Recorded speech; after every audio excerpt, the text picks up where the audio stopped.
You are now tuned into the chat room.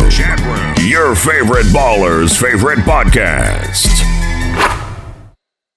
All right, so you are now tuned in to the Chatroom Podcast, YouTube exclusive. And what this one is going to be the second round. So we may have made some ill-advised picks in the first round, but the way how it's looking, we did not. So let's go on to the second round. And with me today, I got Coach Francis. What's going on, y'all? Got Dewayne. What's up? And got Yvonne. And I'm the senator. I always forget to introduce myself. I always introduce everyone else and forget me. So going off with the first round pick, we're going to choose who we think are going to advance from the second round. So, the first one, we'll start in the East this time. Bucks versus the Heat. I had Miami winning in 6 versus the Bucks. I think they can defend. They're shooting the hell out of the ball right now, and I just don't believe in Giannis personally. So that's what I got. I got Miami in 6. Miami in 6. Yep. I pretty much. I think Miami's going to take that one. I think I have Miami. I have Miami going in 6 as well. It's just the Bucks. I mean, if you defensively, if you can figure out how to lock up Giannis and kind of get Middleton under control, you're asking a lot of those guys that are not ready to step up. And I don't think they can do it on the Bucks. So yeah, I got Miami 6. All right. Honestly, I'd probably say Bucks. Maybe in 7. That's probably what I'm thinking. Okay. That'd be a tough series for sure. Yeah, definitely tough. All right, leave me to do the most outrageous take. There's no essay here. There's no Joseph here. Someone has to pick up the slack. After watching the first round games, I'm not going to call a sweep, but I think Miami could beat them in 5. I think I've seen from what I've seen in the first round, there's so many games that Orlando should have either won or really been in it, and they've just been brick. It's not the Bucks outplaying them. Magic has literally shot themselves out of games. Yeah. And I think Miami plays better defense than Orlando. Miami has better shooting than Orlando. There hasn't been a game that Milwaukee has shown me where I'm like, this team would destroy or take them 7 games. So that's. I got that, man. I'm keeping receipts, man. These are recorded videos, okay? So these are recorded videos. It's okay. But I wouldn't be surprised if they go 6, but I'm going to say Miami in 5. Cool. All right. Next one. Next one. Boston, Toronto. I'm going to start with this one. I got to go Toronto in 7. I know people are looking at Boston. They're looking at the defense. They're looking at the guys that get in that squad, Kemba, Tatum, Jaylen Brown. Like they got guys that can basically just give you 20. Easy. But the Raptors, that the defense that we play, I'm telling you, our team is deep. Everybody, it's next man up mentality. That's what we got going with us. We have scores like that too that can give you 20, but the ball movement, we just always collapse on the defensive end. I think it'll be a hard-fought series for sure. Don't get me wrong. That's going to be one of the toughest. I think that'll be one of the toughest series we have in this playoffs. It'll be that Boston series.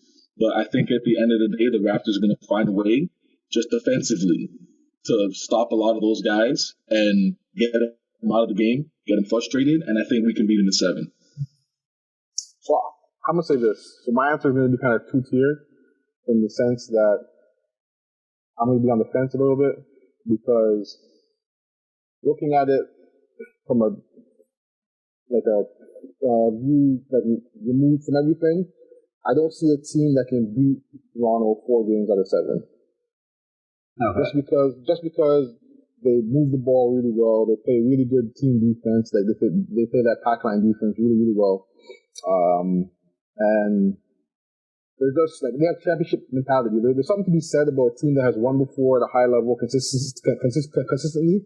Like you're just like, you've done it before, so you don't feel overpowered in the moment. So there's something to say for that. And all the players in Raptors, the pressure's off a little bit. Not necessarily the pressure's off, but they're not fearful of the pressure. They're not like nervous of the pressure. Whereas if you look at Raptors like Kyle Lowry, VanVleet, Gasol, Ibaka, Siakam, their top guys have all played meaningful minutes in harsh atmospheres like Golden State, 6-game series. Like they've all played like Lowry, like when they played Brooklyn, with like Paul Pierce and all those guys, like 7-game series. Like they've all played long series. You look at Boston, they haven't gone through that at all.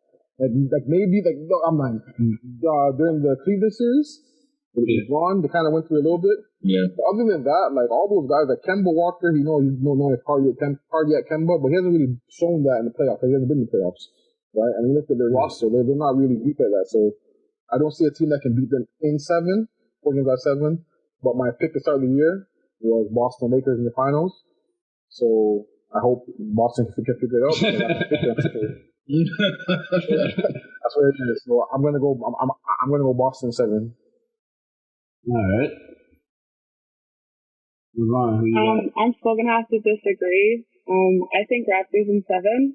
Honestly, I believe Raptors could do it in 6, but it just depends. Like, take it one game at a time. Like, they gotta strategize how they come in every single game. So I think they could do it in 6, but Raps in 7 wouldn't be too bad either.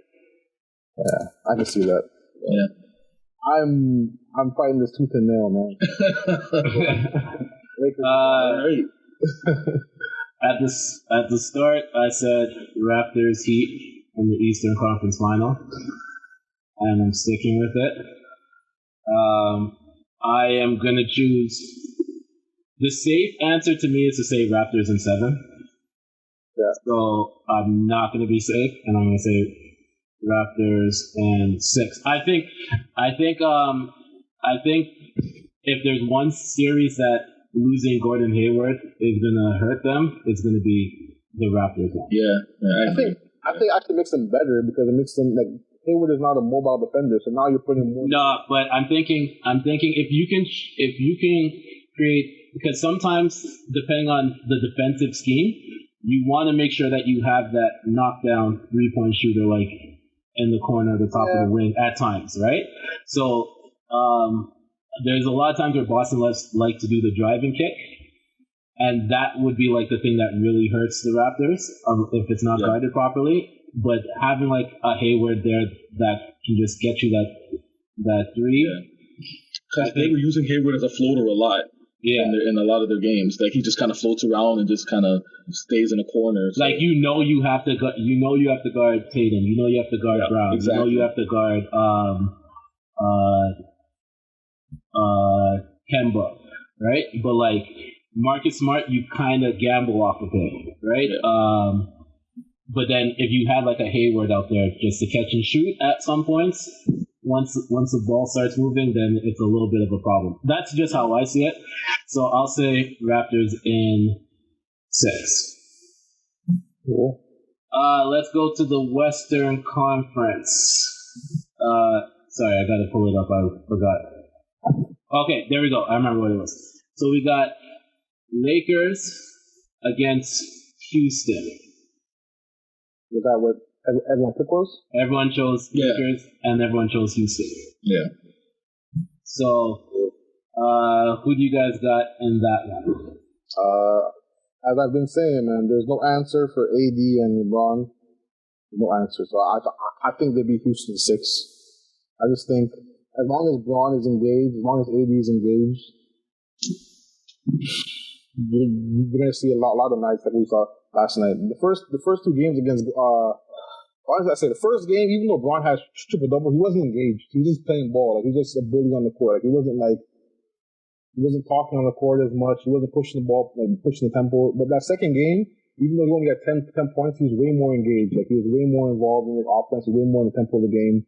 And he actually got AD going. So I think, that being said, and especially since Russ is he's probably going to be back by then, but he's not going to be 100%. I just don't see a way that they can stop those two. So I say my safe answer is Lakers in 6. But I really want to say Lakers in 5.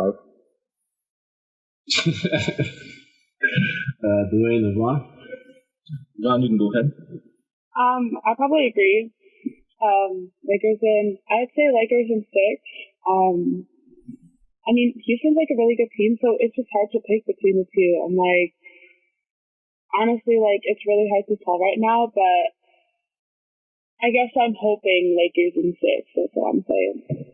Well, one thing about Houston that kind of keeps me, Houston or OKC, whichever one team get through, but Houston primarily, one thing about that team that scares me is they shoot the ball a lot at a high percentage, right? So, being that Lakers, like, even though they've shot the ball decently in the last 2 games, they're not a high volume 3-point shooting team or 3-point making team, sorry.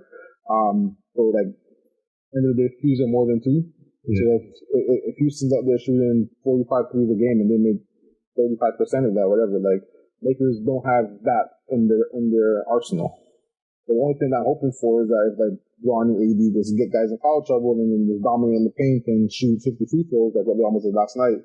Yeah. That's the recipe to success. But Houston is one of those teams that they go small ball lineup with PJ Tucker and Eddie House, not Eddie House, Daniel House, Harden, Covington, Eric Gordon, and Covington. They go they'll go Westbrook, Harden, Covington, House, and PJ Tucker. That's their like small ball lineup. Yeah. If they go that, like, it's tough. Like, who do you put AD on? Like, who do you put Bron on?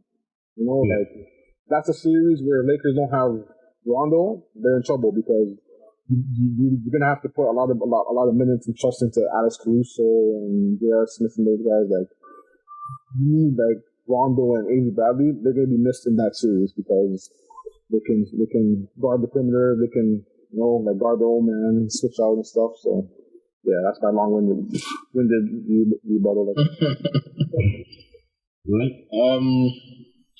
With this one, you know what? I think the Lakers will do it in 5. I think the Lakers in 5 with this one. I think the Lakers are gonna. I mean, you know, Houston's gonna come out gunning. They're gonna try and get up those 53s that they're gonna try and get up in that series. But I think the Lakers are gonna play a lot of half court and they're gonna get these guys out of their spots, and it's just gonna be a lot of trap and zone. I think the Lakers are just gonna really make Houston a little uncomfortable. So these guys aren't always swinging the ball to get these threes. It's going to be a lot of forced threes. And from what we see from Houston, when they're forcing up those threes, they shoot a low percentage. So I think that LA is going to find a way to kind of make them very uncomfortable in that series. And I think they can get them in 5. This series here is so unpredictable to me.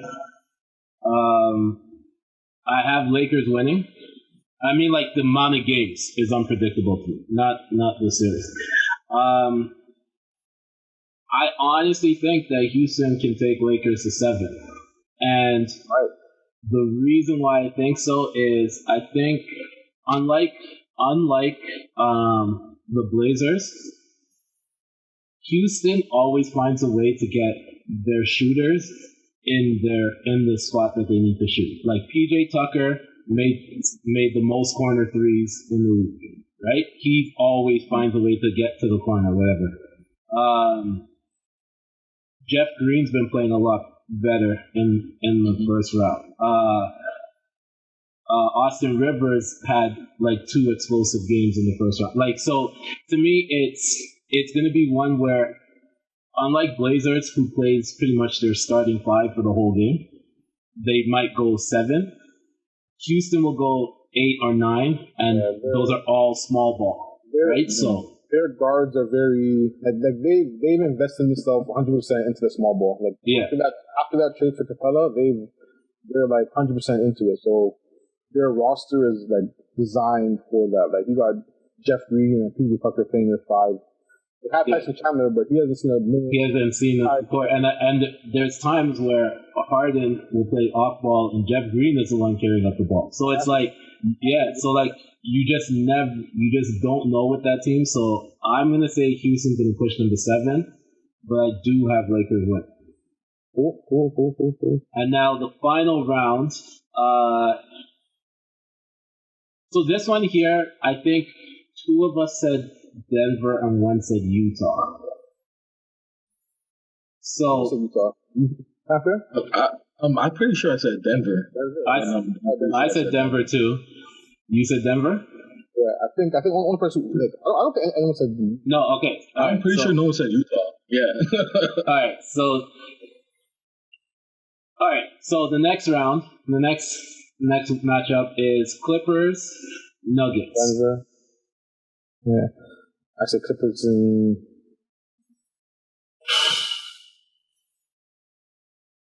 That might go. Man, that's tough to me because if Denver was healthy, I'd say I can go easily 7 games because Jokic is a big boy and he plays on the block, and Denver's wings like they have Harris and Barton who are not playing, so like that's a big loss for them, right? So I don't know, man. Like Denver, like we just talked about Houston playing small ball. Denver plays like gigantic ball. Like they have like. They got like Jokic, they got Bobo, they put who else they put in there? Plumlee, they got like 3 or 4 guys, 7 feet, 6'10" taller. Yeah. Just like and then you got Murray. So it's like what do you really do, right? But I just have faith in the perimeter defense and Kawhi Leonard and Paul George. I think Paul George is gonna get his swag back a little bit. In that series, he's going to have a mismatch in that series. You know, he's going to have a guy who's taller than him and slower than him on him. So you can be able to dance, create, you know, like get space. So I'm going to say Clippers in 6. That's my pick. Right. I think Clippers in 6 too. I don't really know. I kind of agree with most of your points, but Denver's a good team, so it's like hard to like just tell.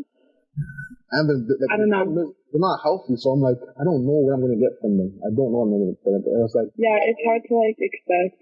Yeah, Jamal Murray's been playing really good basketball. Like he's playing confident. Lights out. Playing confident, playing really good basketball. And then Jokic, he's going to have the advantage the whole series because who's going to play him? Zubac or that's a bucket. Like who else can play him, right? So it's like,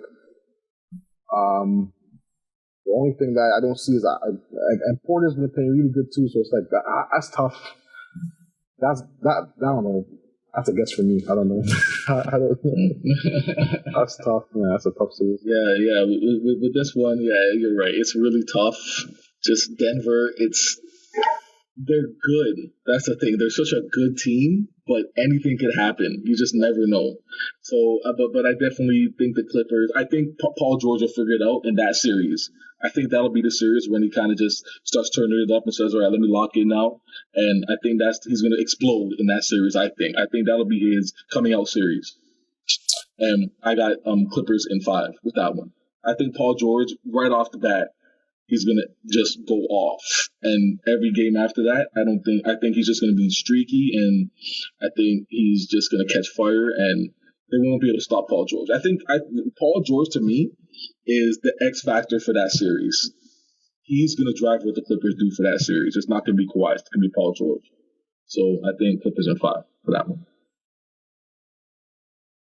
This is the next one that I'm like, what the heck?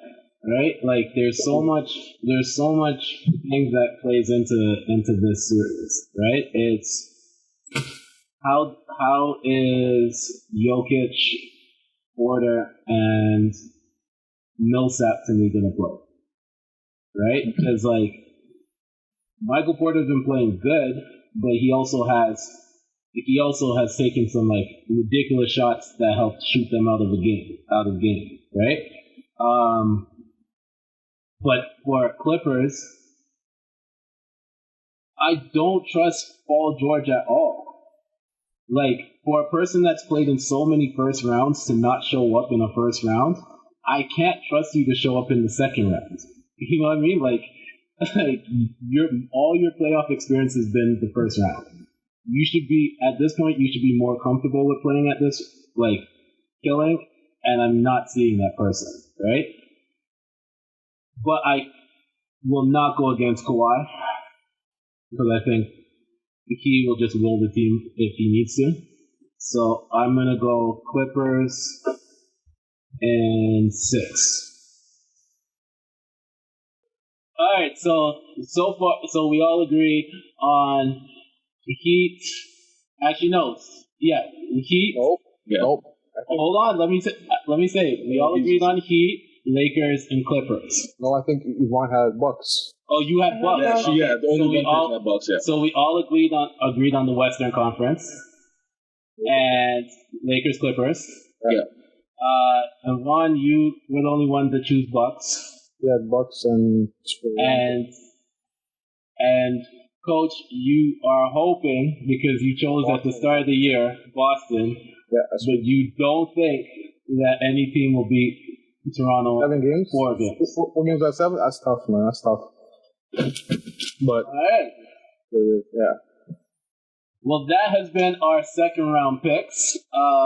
At this point right now, like we always do, we're going to give everyone the chance to plug their social media so you can follow them. And if you disagree with their picks, make sure to send it to the Chatroom Podcast Instagram at the Chatroom Pod. But Coach, what's your IG?